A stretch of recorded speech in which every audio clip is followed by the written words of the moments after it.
शिल्पा की आदतें ठीक नहीं थी। वो ना बोलने से पहले कुछ सोचती और ना ही कुछ करने में।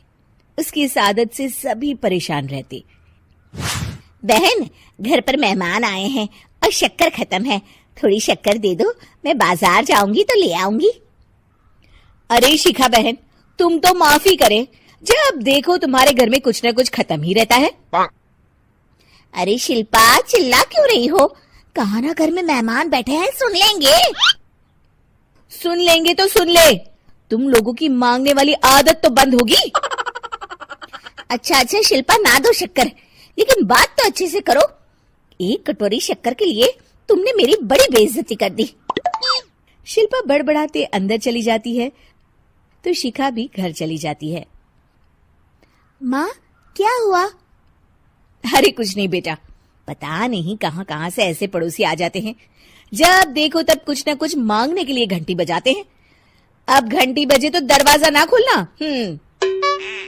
पता नहीं माँ की ये आदत कैसे बदलेगी, किसी को कुछ भी बोल देती है, बोलने से पहले सोचती भी नहीं।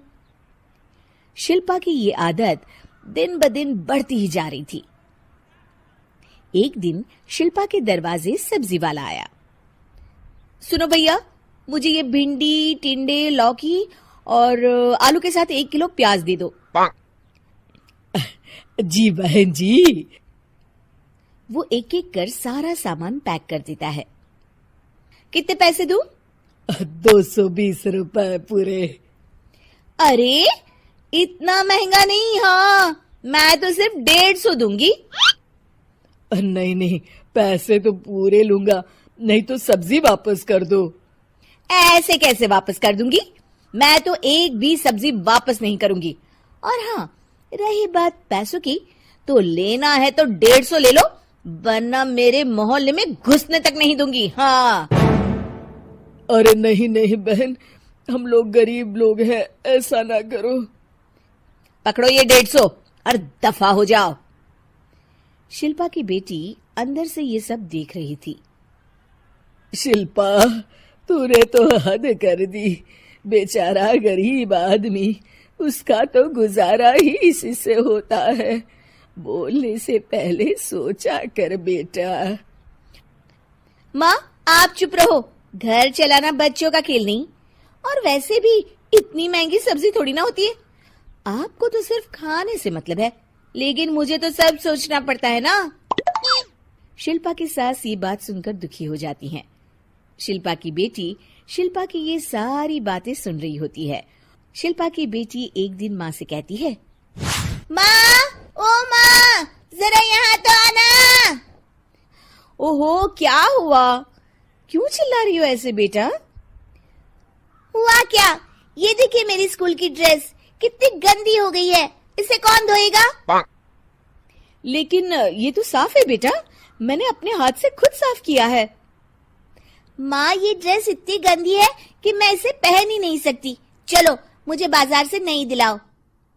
शिल्पा दुखी हो जाती है और वहां से चली जाती है कि तभी सामने उसकी सास मिल जाती है। शिल्पा, अरे ओ शिल्पा, ये क्या सब्जी बनाई है? ऐसे भी कोई सब्जी बनाता है? शिल्पा सास की इस हरकत से सख्ते में आ जाती है।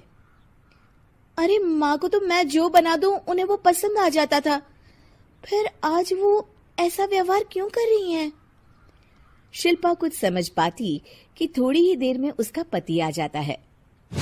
अरे शिल्पा, ये क्या है? क्या हुआ आपको? ये मेरी अलमारी पूरी अस्त व्यस्त है, तुमसे कोई काम नहीं होता है।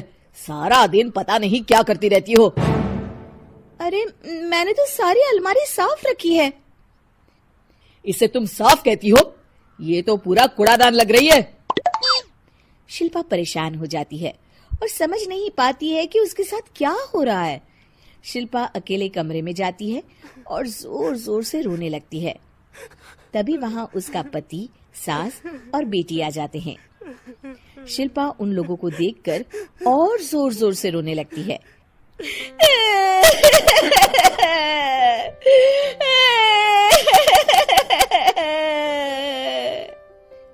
कि तभी उसकी सास उससे कहती है, क्या हुआ? यहाँ बैठकर रोती रहोगी या फिर खाने को भी कुछ बनाओगी? माँ, पहले आप बताएं, आप लोगों को क्या हुआ है जो मुझसे ऐसा व्यवहार कर रहे हैं? वही हुआ है जो तुम्हें रोज होता है। मैं समझी नहीं। माँ, आज घर वालों ने आपसे बुरा व्यवहार किया तो आपको कितना बुरा लगा ना? हाँ, मुझे बहुत बुरा लगा। मुझे अच्छा नहीं लगता कोई मुझसे इस तरह से बात करे।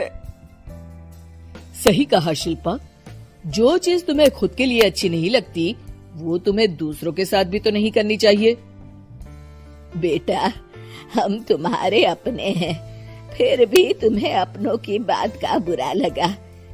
लेकिन सोचो, जिन बाहर के लोगों से तुम ऐसा व्यवहार करती हो उन्हें कैसा लगता होगा। हाँ माँ, आप सच कह रही हैं। मैं आप लोगों से माफी मांगती हूँ। मुझे कड़वा नहीं बोलना चाहिए। मैं समझ गई, मैं आपकी हूँ इसलिए आप लोगों ने मुझे सुधरने का वक्त दिया और मेरा साथ दिया। लेकिन जिन बाहर के लोगों से मैं बुरा व्यवहार करती आई, वो लोग मेरे कड़वे बोल से कितने दुखी होते होंगे। मैं वादा करती हूँ, आज से ऐसा व्यवहार किसी के साथ नहीं करूंगी। सीख, हमें दूसरों के साथ वैसा ही व्यवहार करना चाहिए जो हम खुद के लिए अपेक्षा करते हैं।